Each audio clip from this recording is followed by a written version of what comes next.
Hello everyone, मेरा नाम है विशाल। आप सबका स्वागत है स्टॉक बॉक्स के बिजनेस स्टैंडर्ड एनालिसिस वीडियो में। यहाँ पर हम डिस्कस करते हैं बिजनेस न्यूज़पेपर्स की कुछ बढ़िया आर्टिकल्स। जैसे आज हम डिस्कस करने वाले हैं कि एडिटोरियल, काफ़ी लोग रिक्वेस्ट कर रहे थे कई दिनों से। तो अगर आपको ऐसे वीडियोस पसंद है तो इस चैनल को आप अभी सब्सक्राइब कर लीजिए और इस वीडियो को लाइक कर दीजिएगा। शुरुआत करते हैं आज के आर्टिकल से। अब इसका टाइटल है the geography of unequal growth, the weakness of lower growth states in manufacturing and services needs to be corrected। यहाँ पे बात हो रही है अनइक्वल ग्रोथ की, कि भाई मुंबई इतना ग्रो कर गया, महाराष्ट्र ग्रो कर गया as a state let's say, and Gujarat as a state इतना ग्रो कर रहा है, तमिलनाडु अगर आप जाकर देखें तो यहाँ पे बहुत अच्छी ग्रोथ है। वहीं अगर अगेंस्ट आप चले जाएं किसी नॉर्थ ईस्ट के स्टेट में, राइट, या फिर हमारे आप यहाँ पे देखिए मैप में ही बिहार, उत्तर प्रदेश, मध्य प्रदेश, छत्तीसगढ़, झारखंड, उड़ीसा, यहाँ पे ही ग्रोथ देखने को नहीं मिल रही। राजस्थान देखिए, यहाँ पे पंजाब है, यहाँ गुजरात है, बीच में राजस्थान है, वो ग्रोथ रेट यहाँ की बिलो नेशनल एवरेज क्यों है। तो इसको हम आज एनालाइज करेंगे और क्या क्या क्या डिफरेंसेस हैं, क्या इसके सॉल्यूशंस हैं। लेट्स सी इस एडिटोरियल आर्टिकल से हमें क्या क्या सीखने को मिलता है। तो income differences between India states have widen significantly. ये कह रहा है कि जो इनकम में डिफरेंस है इंडिया के अलग अलग स्टेट्स में, ये और ज़्यादा वाइड होते जा रहा है। मतलब पहले जो डिफरेंस था मान लीजिए 10% का था, अब शायद ये 100% का हो गया है। ठीक है, तो कैसे है ये गैप, कैसे हो गया ऐसे, मतलब इस तरीके से कह सकते हैं कि अब जो अमीर स्टेट्स थे वो और अमीर हो गए, जो गरीब थे वो और गरीब होते जा रहे हैं। स्टेट्स के मामले में ये गैप बढ़ते जा रहा है, या फिर जो गरीब स्टेट्स हैं वो बहुत ही कम रेट से ग्रो कर रहे हैं और अमीर है उनका ग्रोथ रेट इतना ही ज्यादा तेज है। तो इस वजह से ये गैप्स आ सकते हैं यहाँ पे इतने बड़े। और यहाँ बात कर रहे हैं पिछले 30 सालों की geography of division between states whose per capita state domestic product was above national average in 2019-20। तो यहाँ देखिए किस तरीके से मेजर किया जा रहा है। ग्रॉस डोमेस्टिक प्रोडक्ट, जीडीपी, सबको पता होगा। ठीक है, हम बोलते हैं इंडिया की जीडीपी ग्रोथ मान लीजिए 8% रही, हम प्रोजेक्ट कर रहे हैं 10% से ग्रो करेंगे, तो ये जीडीपी होता है, ग्रॉस डोमेस्टिक प्रोडक्ट।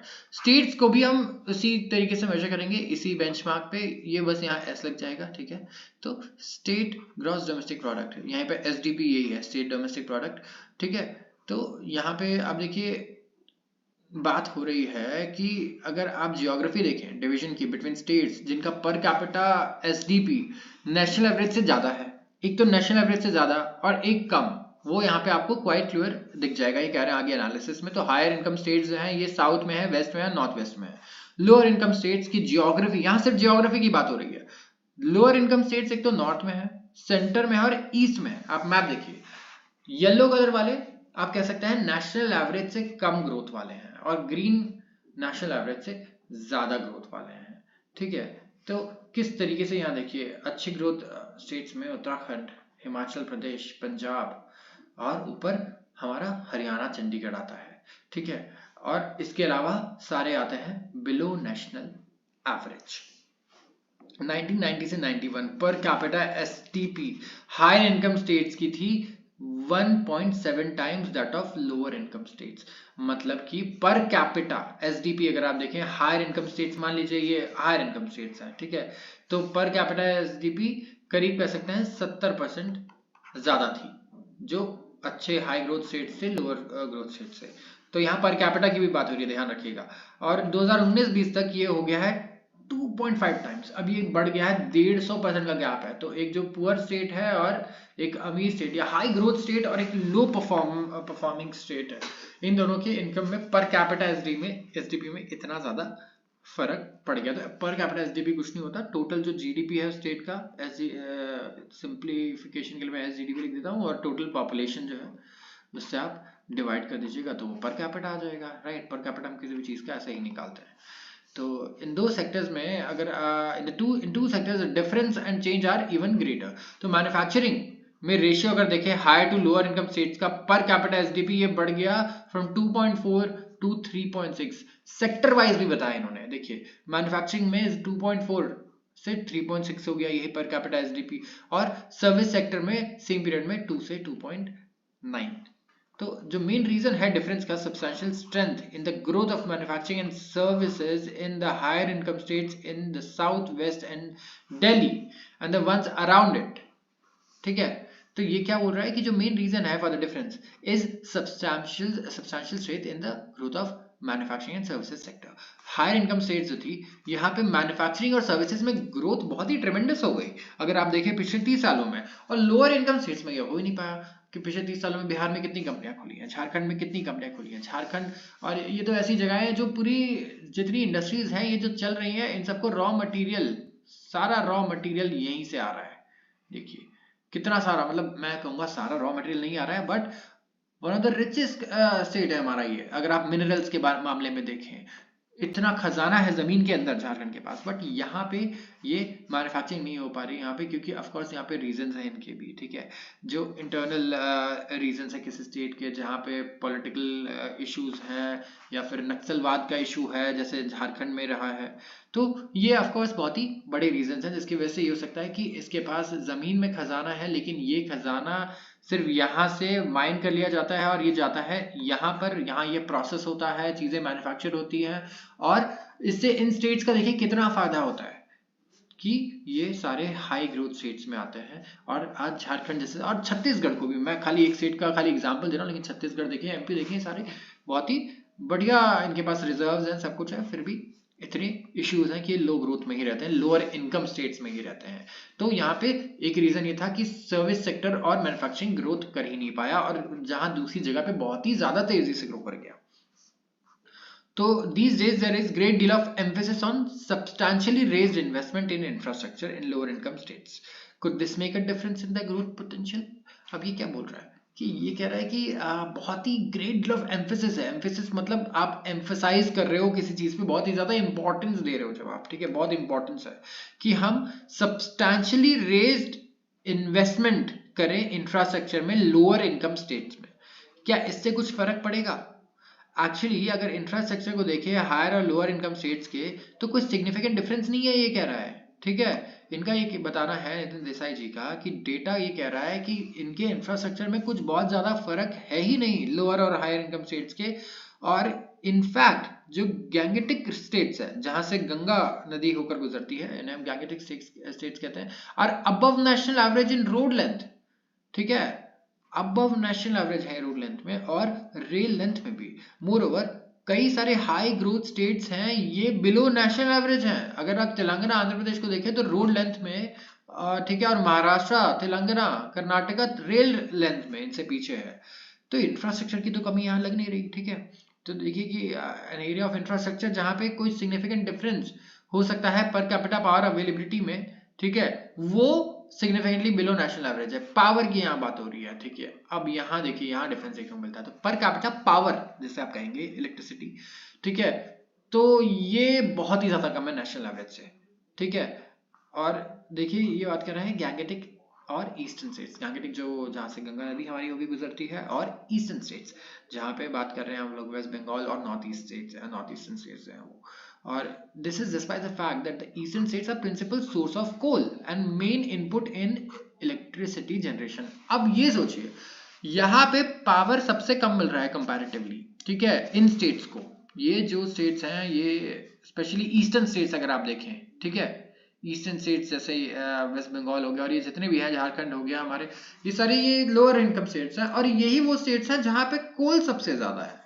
तो कोल ये दे रहे हैं इलेक्ट्रिसिटी बनाने के लिए। इंडिया अभी 70% से ऊपर ज्यादा कोल ही यूज कर रहा है, कोल ही बनाता है इंडिया में इलेक्ट्रिसिटी अभी। ठीक है, सारा कोल से बनता है, और ये कोल ये स्टेट्स प्रोड्यूस कर रही है, लेकिन इलेक्ट्रिसिटी पावर सबसे कम इनको मिल रहा है।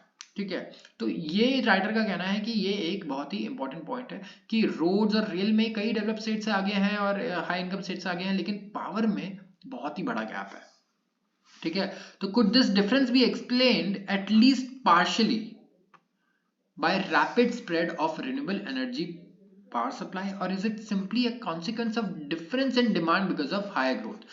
तो इससे दो सवाल पैदा हुए, क्या कि या तो भाई ऐसा है कि देखिए रिन्यूएबल एनर्जी स्प्रेड हो गई, ठीक है, बहुत ही ज्यादा तेजी से, तो पावर सप्लाई जो है रिन्यूएबल एनर्जी से ये लोग कंज्यूम कर रहे हैं, या तो फिर ये कॉन्सिक्वेंस है जो कि मुझे ज्यादा कन्विंसिंग लगता है कि डिमांड इन स्टेट्स में इलेक्ट्रिसिटी की ज्यादा है because of more industrialise economy, manufacturing, इतनी इंडस्ट्रीज है, तो यहाँ पे पावर का डिमांड भी ज्यादा है एज कंपेयर टू, या फिर इन स्टेट्स में अगर आप देखें, right, as compare to the states, the yellow states.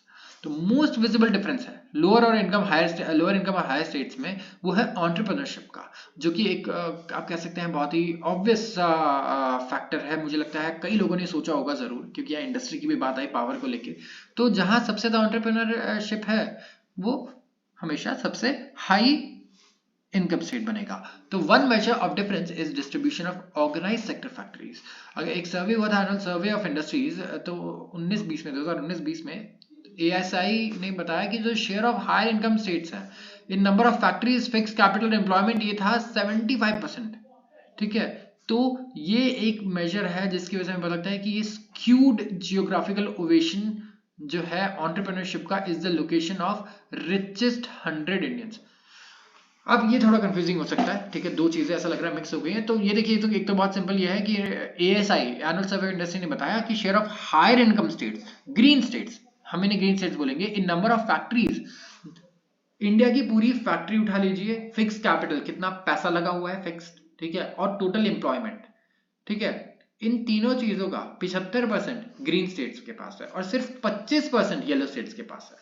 अगर आप इन तीनों का ओवरऑल शेयर देखें तो कितना बड़ा यहाँ डिफरेंस है। और एक अलग मेजर और है कि इंडिया के जो 100 सबसे अमीर आदमी है, सबसे अमीर लोग ये कहाँ रहते हैं।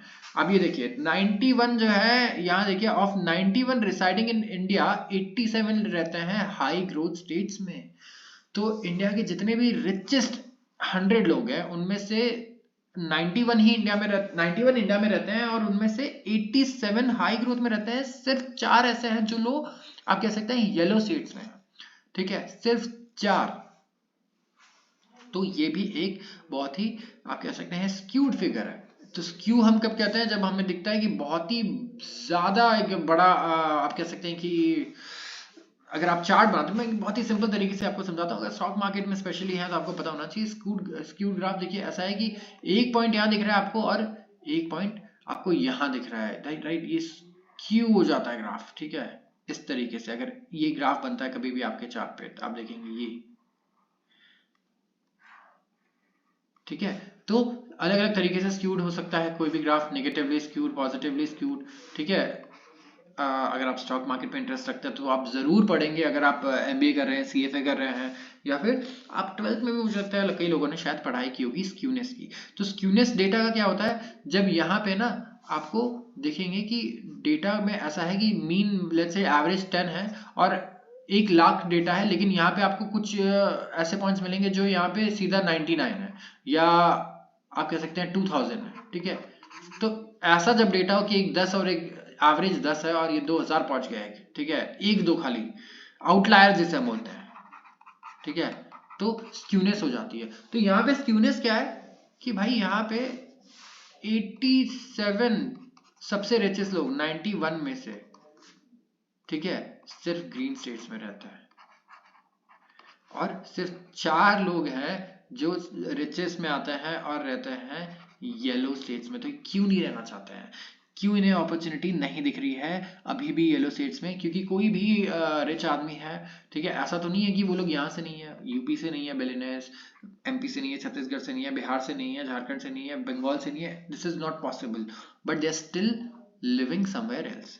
तो अगर आप देखें major source of growth in the post liberalization era, ये आया है सर्विस सेक्टर से। आप देखिए इंफॉर्मेशन टेक्नोलॉजी, हमारा इन्फोसिस, TCS, विप्रो, बहुत पैसा कमाया इन्होंने, ठीक है, और हमारे ग्रोथ भी हमारी कंट्री को बहुत बढ़िया दी इस सेक्टर ने। इन कंपनीज ने बहुत ही बढ़िया ग्रोथ इंडिया को दी है। अगर आप सर्विस सेक्टर को देखें तो सर्विस सेक्टर इनकी वजह से बहुत आगे जा पाया है, और दे नाउ अकाउंट पर 7.4% ऑफ GDP, ठीक है, and employ 5.4 million people. They must almost entirely located in few higher income states with West Bengal as an exception। तो ये जो पूरा सर्विस सेक्टर है जिसकी इतनी तारीफ की हमने, ये पूरा का पूरा सिर्फ हाई इनकम स्टेट्स में है। या तो ये कह सकते हैं कि जहां पे ये लोकेट हुआ वो जगह ही हाई इनकम बन गई, राइट। एक्सेप्शन यहाँ वेस्ट बंगाल की है जो कि येलो स्टेट में आता है। और कुछ साइंस हैं ऐसे lately of emergence of some cities जैसे कि जयपुर, इंदौर, भोपाल, भुवनेश्वर जो लो ग्रोथ स्टेट्स में है लेकिन ये इन्फोटेक सेंटर्स बन गया। अब बहुत ही सरप्राइजिंग लगता है जब Madhya Pradesh below national average income में आता है पर कैपिटा जीडीपी के, क्योंकि यहाँ पे बहुत अच्छे अच्छे शहर हैं, भोपाल हो गया, इंदौर हो गया, ऐसी ऐसी जगह हैं जहाँ पे आप कह सकते हैं कि एंटरप्रेन्योरशिप भी आपको देखने को मिल जाएगी, अच्छे अच्छे स्मॉल बिजनेसेस हैं, काफ़ी चीज़ें हैं और लोग स्टार्टअप का भी कल्चर वहाँ पे आ चुका है। तो वी होप कि ये लिस्ट जो है इसमें एमपी जल्दी से यहाँ से बाहर निकल पाए, जिस हिसाब से वहाँ पे ग्रोथ है, जिस हिसाब से वहाँ सिटीज़ हैं अच्छी अच्छी बड़ी ढेर सारी, ये हमें देखने को मिल सकता है।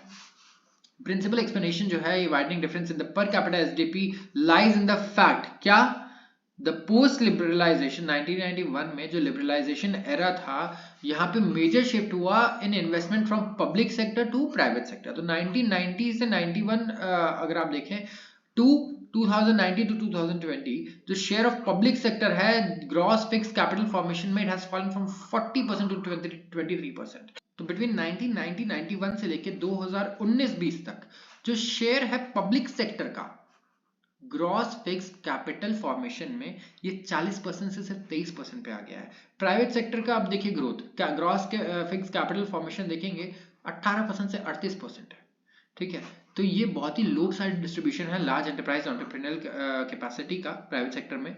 तो यहाँ पे अगर आप देखें इनका ये कहना है कि हेंस जो हाईली लोप साइडेड डिस्ट्रीब्यूशन है लार्ज एंटरप्राइज entrepreneurial capacity का प्राइवेट सेक्टर में is the most important reason for widening spread of per capita income between north, center, east on one hand, the south, west and northwest on the other hand।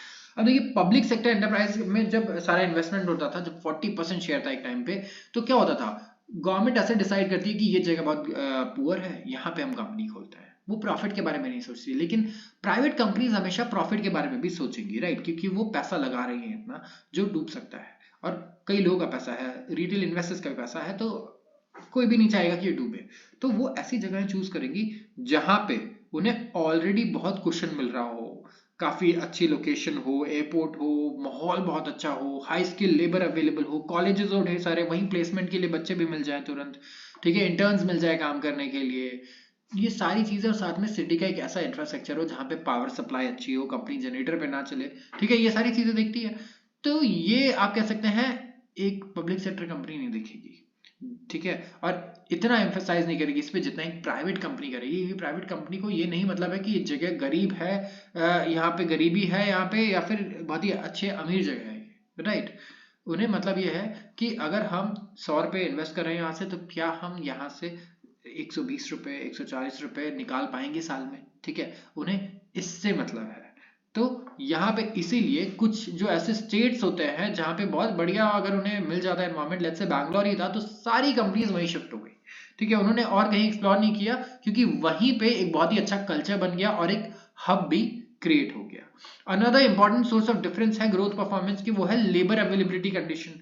तो northern और central states में अगर आप देखें तो urban labour force participation rate और percentage of worker with regular wage salary ये national average से कम है, ये तो होगा ही, ठीक है, नेशनल एवरेज से इनकी रेगुलर वेज सैलरी और लेबर फोर्स पार्टिसिपेशन रेट सब कुछ कम है।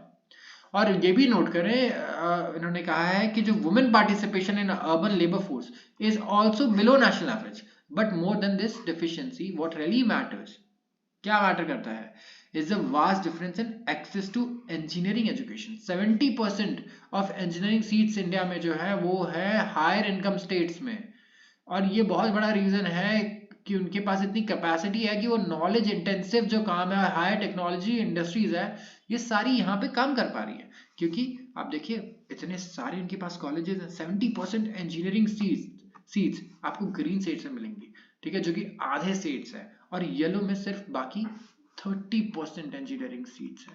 तो ये बहुत बड़ा प्रॉब्लम है ये, ठीक है, यहाँ पे कॉलेजेस खुलना भी बहुत ज़रूरी है, क्योंकि कंपनी अगर बिहार में काम कर रही है या आपके ये नॉर्थ ईस्ट में काम कर रही है, उनको प्लेसमेंट के लिए किसी को गुजरात से लाना पड़ रहा है, महाराष्ट्र से लाना पड़ रहा है, बैंगलोर से लाना पड़ रहा है, कोई इतना नहीं शायद ट्रैवल करना चाहे, राइट, टू अ स्टेट जो बहुत ज़्यादा डेवलप नहीं है इस वक्त। तो चैलेंज क्या है कि आपको कंपनीज के लिए स्किल लेबर्स भी वहां लाने पड़ेंगे और स्किल्ड वर्कर्स भी लाने पड़ेंगे, और वैसे ही कॉलेजेस भी लाने पड़ेंगे, सबसे पहले सेटअप करने पड़ेंगे। तो ये इस तरह की चैलेंजेस जरूर देखने को मिलेंगी अगर आज यहाँ पे डेवलपमेंट करना आप शुरू करते हैं। Hence we need a national policy, इनका कहना है हमें ऐसी नेशनल पॉलिसी चाहिए जो प्रमोट करे वैल्यू चेन, जो लिंक करे एंटरप्राइज को in certain and western states with potentially low cost opportunities for input supply and assembly operations in northern and eastern states. तो इनका कहना है कि हमें ऐसी पॉलिसी बनानी पड़ेगी नेशनल लेवल पे कि हम ना वैल्यू चेन बनाएं। मतलब देखिए हम किसी को ऐसे पिच करें कि देखिए आप यहाँ ये यहाँ कॉलेजेस हैं, सब कुछ है, ठीक है, तो आपको यहाँ पे बढ़िया बिजनेस अपॉर्चुनिटी मिलेगी। अगर आपको लो कॉस्ट लेकिन प्रोडक्शन चाहिए अपॉर्चुनिटीज की या इनपुट सप्लाई की, तो वो हम आपको यहाँ से लिंक कर सकते हैं नॉर्दर्न स्टेट से किसी भी, राइट। तो यहाँ से आप ये काम आउटसोर्स कर सकते हैं, तो यहाँ पे इन स्टेट्स का भी फायदा होगा, इनका ही फायदा होगा, और ये लिंक्ड रहे, ग्रोथ जो है लिंक्ड रहेगी, राइट। तो यहाँ पे बहुत जरूरी है कि ऐसा ना हो कि सिर्फ एक ही जगह पे पूरी ग्रोथ कंसोलिडेट हो जाए। तो this will require measures to encourage the expansion of medium and small enterprises.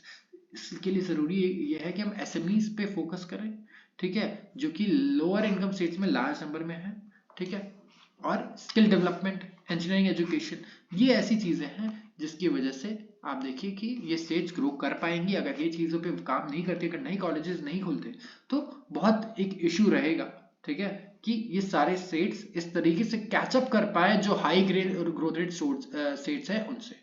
और अब देखिए ये मैटर सिर्फ इक्विटी के लिए नहीं है, ठीक है, गोल ऑफ नेशनल ग्रोथ के लिए भी है, क्योंकि 75% ऑफ मीडियम टर्म और 90% ऑफ लॉन्ग टर्म ग्रोथ, ठीक है, वो वर्किंग एज पॉपुलेशन में जो होगा वो नॉर्दर्न स्टेट्स में ही होगा।